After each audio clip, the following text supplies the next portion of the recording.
तो देखिए, जो हमारी जीके क्वेश्चन की सीरीज चल रही थी उसको आज आगे बढ़ाते हैं। भारत के कितने राष्ट्रपति अब तक क्या निर्विरोध चुने गए? निर्विरोध तो वो चुने गए भारत के 2 राष्ट्रपति, एक तो डॉक्टर राजेंद्र प्रसाद 1950 से 52, एक नीलम संजीव रेड्डी चुने गए थे।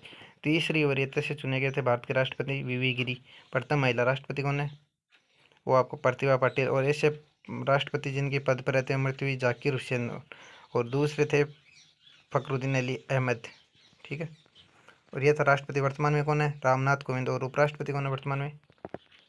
वर्तमान में उपराष्ट्रपति है Venkaiah Naidu. Okay, next question देखिए।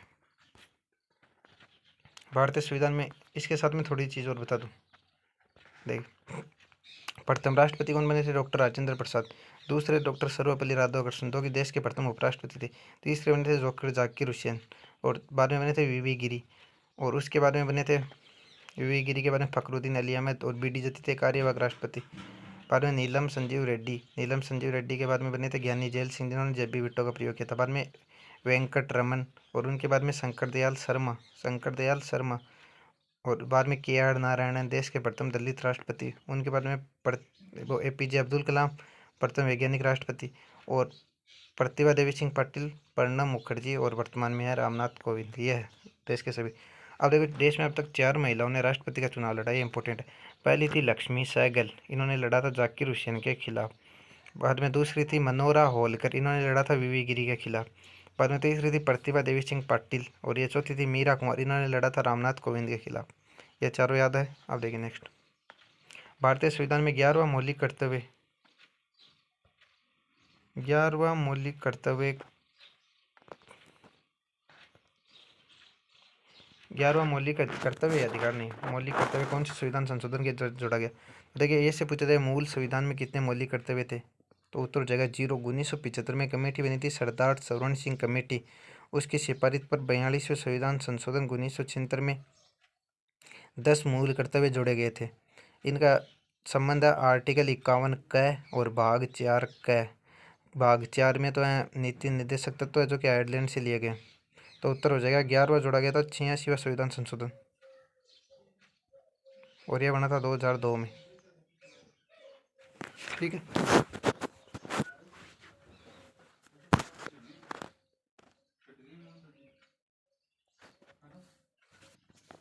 86वें संविधान संशोधन, इसमें 6 से लेकर 14 वर्ष तक के बच्चों को लेकर, और इसका आर्टिकल 45 भी है, ये याद रख लेना, और आर्टिकल 21 भी है। नेक्स्ट देखिए, भारतीय संविधान के किस अनुच्छेद में आपातकाल का प्रावधान है? देखिए, आपातकाल की 3 शक्तियाँ। ऑप्शन गलत है, इसके मैं बता दूंगा। ऑप्शन है इसके 352, 356, 360 और 368।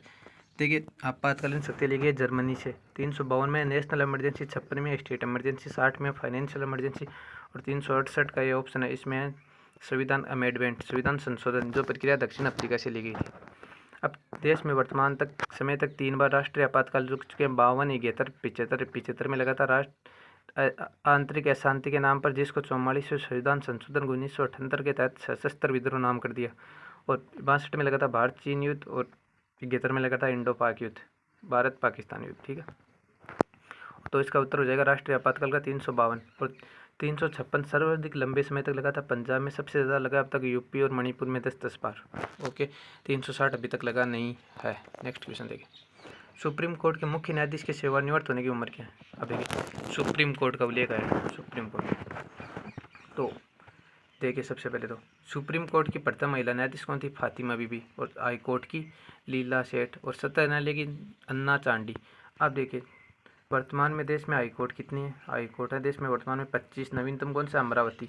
सुप्रीम कोर्ट के मुख्य न्यायाधीश सीजीआई चीफ ऑफ जस्टिस की तो होती है उम्र 62 वर्ष, और हाई कोर्ट की होती है 65 वर्ष। दोनों याद रख लेना। ठीक है, और बात करें, सुप्रीम कोर्ट 5 प्रकार की रिट जारी कर सकता है आर्टिकल 32 के तहत। बंदी, प्रत्यक्षीकरण, अधिकार पर्चा, उत्प्रेषण, और एक दो और होती है अधिकार परीक्षा। ठीक है, और प्रतिषेध। और आर्टिकल 226, ये इंपॉर्टेंट है, ये पूछा जाता है। आर्टिकल 226 के तहत हाई कोर्ट 6 प्रकार की रिट जारी करता है, सुप्रीम कोर्ट 5 प्रकार की, 6 प्रकार की। और सुप्रीम कोर्ट के वर्तमान में कौन है मुख्य न्यायाधीश? NV रमन्ना। वर्तमान में 4 महिला है वो सुप्रीम कोर्ट में न्यायाधीश है, याद रख लेना। ओके, नेक्स्ट क्वेश्चन देखिए, सिंधी भाषा भारतीय संविधान की 8वीं अनुसूची में कब शामिल की गई? अब देखिए, सिंधी भाषा के बारे में, भारतीय संविधान की मूल संविधान में कितनी भाषाएं शामिल थी? मूल संविधान में भाषा शामिल थी 8, और कौन सी 8वीं अनुसूची में 12 भाषा शामिल थी। कितनी? सॉरी 12 नहीं, 14 भाषा शामिल थी मूल संविधान में। बाद में अब वर्तमान में 22। तो इनके लिए 3 संविधान संशोधन हुए, 8 भाषाओं के लिए। एक तो हुआ 71वां संविधान संशोधन, एक हुआ 71, सबसे पहला तो हुआ 21वां। अब देखिए 21 लिख लीजिए आप एक बार, 21, 71, 92। ये होता है 21 हुआ था 1967 में, 71 हुआ था 1992 में, और 92 हुआ था 2004 में। 21वें के तहत तो जोड़ी गई थी सिंधी भाषा, और 71वें के तहत जोड़ी गई थी, ये नाम याद रख लिया आप, कॉमन, याद रहे, कोंकणी, मणिपुरी, नेपाली। और 92 के तहत जोड़ी गई थी बुड्ढी, डोगरी की थाली में मेथी। बुड्ढी से हो जाएगा बाडी या बोडी, और डोगरी से हो जाएगा डोगरी, और थाली से हो जाएगा संथाली, और मेथी से हो जाएगा मेथिली। 4 ये थी और 4 वो थी, 8 हो गई। वर्तमान में 22 भाषा। कौन सी अनुसूची? 8 में इनका उल्लेख है। वर्तमान में कितनी अनुसूची है? टोटल 12। 9वीं अनुसूची है वो प्रथम संविधान संशोधन के तहत जोड़ी गई थी, भूमि सुधार वाली। ये एकमात्र ऐसी अनुसूची है जो संविधान सभा के द्वारा पारित की गई थी, और इसमें को किसी भी कोर्ट में चैलेंज नहीं किया जा सकता। उत्तर हो जाएगा 1967। नेक्स्ट क्वेश्चन देखिए। और भी किसी सब्जेक्ट से रिलेटेड वीडियो चाहिए तो बता देना, ठीक है, कमेंट में। नेक्स्ट है, भारतीय संविधान का कौन सा अनुच्छेद प्रेस की स्वतंत्रता की बात करता है? देखिए वर्तमान में आर्टिकल, भारतीय मूल संविधान में कितने? 375, भूपन से 411 आर्टिकल है वर्तमान में। भाग है 22 और अनुसूचियाँ 12। तो आर्टिकल है 19, ये प्रेस की स्वतंत्रता वाला आर्टिकल 19 में 6 प्रकार की स्वतंत्रता दी गई है हमको। एक पहले एक और थी संपत्ति की स्वतंत्रता, उसको यहाँ से हटाकर 44वें संविधान संशोधन के तहत क्या बना दिया? कानूनी अधिकार, आर्टिकल 300 क में जोड़ दिया। आर्टिकल 17 में क्या है? आर्टिकल 17 में छुआछूत पर रोक, अस्पृश्यता। और 16 में क्या है? 16 में अवसर की समानता, मतलब आरक्षण वाला है। और 22 में उद्योग स्वतंत्रता वाला, आप जानते हो, गिरफ्तारी के संरक्षण में। नेक्स्ट देखिए, keg, controller and auditor general का कार्यकाल कितना होता है? तो इसका कार्यकाल होता है 6 वर्ष। और इसका आर्टिकल है 148 से लेकर और 151।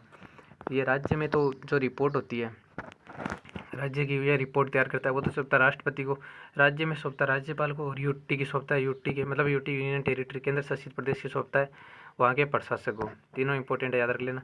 और वर्तमान में तो जी.सी. मुर्मू, और प्रथम कंट्रोलर एंड ऑडिटर जनरल कौन थे? और थे आर हरि कुमार, याद रख लेना, इंपॉर्टेंट क्वेश्चन है ये। नेक्स्ट देखिए, मार्ले मिंटो एक्ट, ये बहुत इंपॉर्टेंट क्वेश्चन है, अभी एग्जाम में भी आया था। मार्ले मिंटो एक्ट आया था 1909 में।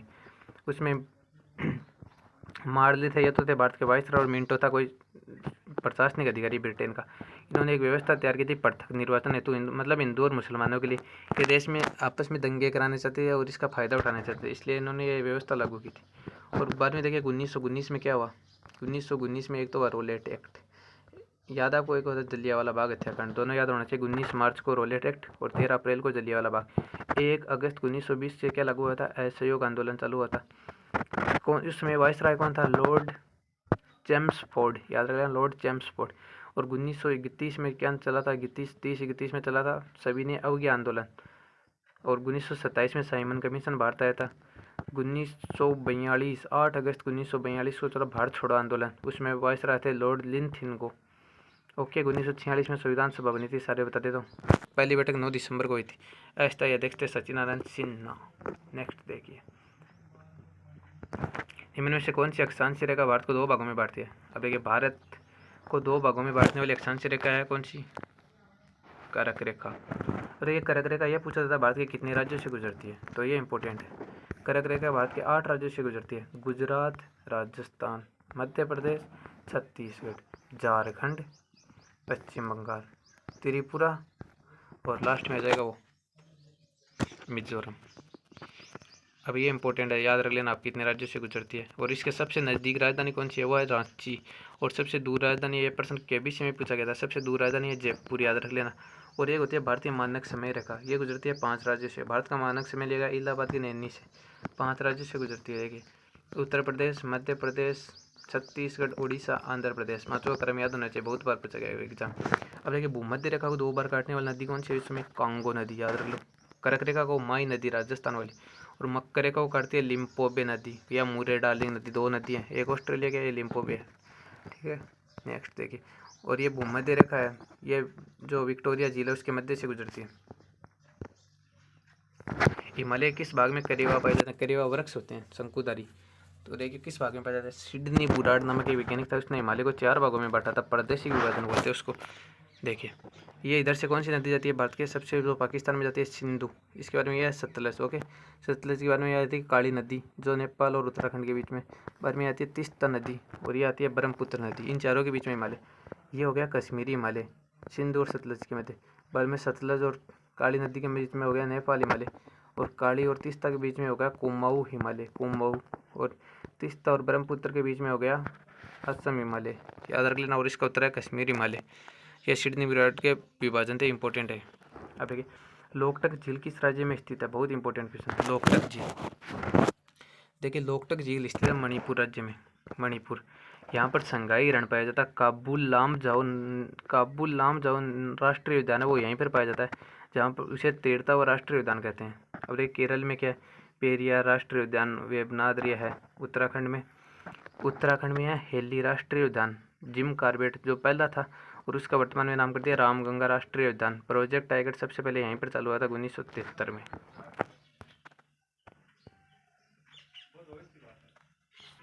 तो ये था पूरा वीडियो। अगर आपको किसी भी प्रकार का कोई करेक्शन हो तो मुझे कमेंट सेक्शन में बता देना, और कोई भी मतलब अन्य सब्जेक्ट से रिलेटेड वीडियो चाहते हो कमेंट में बता देना। आपकी आगे सर्वोपरि रहेगी। जय हिंद, जय भारत।